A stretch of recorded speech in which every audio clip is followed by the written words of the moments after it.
ॐ पार्थाय प्रतिबोधितां भगवतां नारायणेन स्वयं व्यासेन ग्रथितां पुराणमुनिना मध्ये महाभारतम् अद्वैतामृतवर्षिणीं भगवतीम् अष्टादशाध्यायिनीम् अम्भ त्वामनुसन्धदामि भगवद्गीते भवद्वेषिणीं। సాంఖ్యయోగం అద 68వ శ్లోకం. తస్మాద్యస్య మహాబాహో నిగృహ్యంతాని సర్వసః ఇంద్రియాణింద్రియభ్యే తస్య ప్రజ్ఞా ప్రతిష్ఠత. అందువల్ల ఓ మహానుభావుడా, ఎవరి ఇంద్రియాలు విషయ వస్తువుల నుండి అన్ని విధులుగా నిగ్రహించబడి ఉంటాయో అతడే స్థితప్రజ్ఞుడుగా చెప్పబడుతుంది.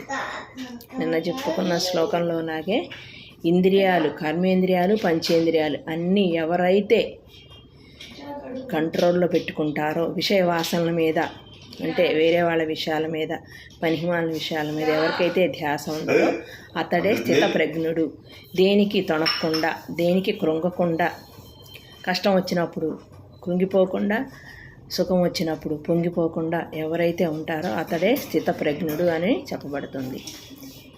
యాని సా సర్వభూతానాం తస్యం జగర్తి సంశయమే యస్యాం జాగృత భూతాని సాని సా పశ్యతో మునేహ.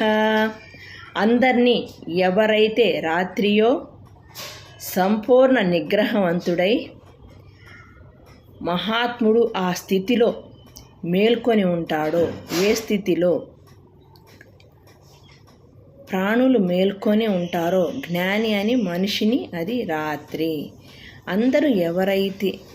అందరికీ ఏదైతే రాత్రియో సంపూర్ణ నిగ్రహవంతుడై మహాత్ముడు ఆ స్థితిలో మేల్కొని ఉంటాడో, ఏ స్థితిలో ప్రాణులు మేల్కొని ఉంటారో జ్ఞాని అయిన ముని అది రాత్రి అవుతుంది.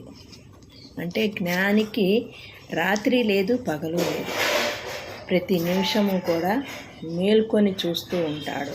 అంటే భగవంతుడు మేల్కొని మనల్ని చూస్తూనే ఉంటాడంట. అన్నీ పరిశీలిస్తున్న ఆయన నిద్రపోతే మనం ఉండలేంగా. రాత్రి అయినా పగలైనా ఆయనకు ఒకటే. ఎప్పుడు అన్నీ కూడా మనల్ని పరీక్షిస్తూనే ఉంటాడు, మనల్ని కాపాడుతూనే ఉంటాడు, అన్నీ చేస్తాడు. అతన్నే భగవంతుడు అని చెప్పబడుతుంది. జై గురుదేవ.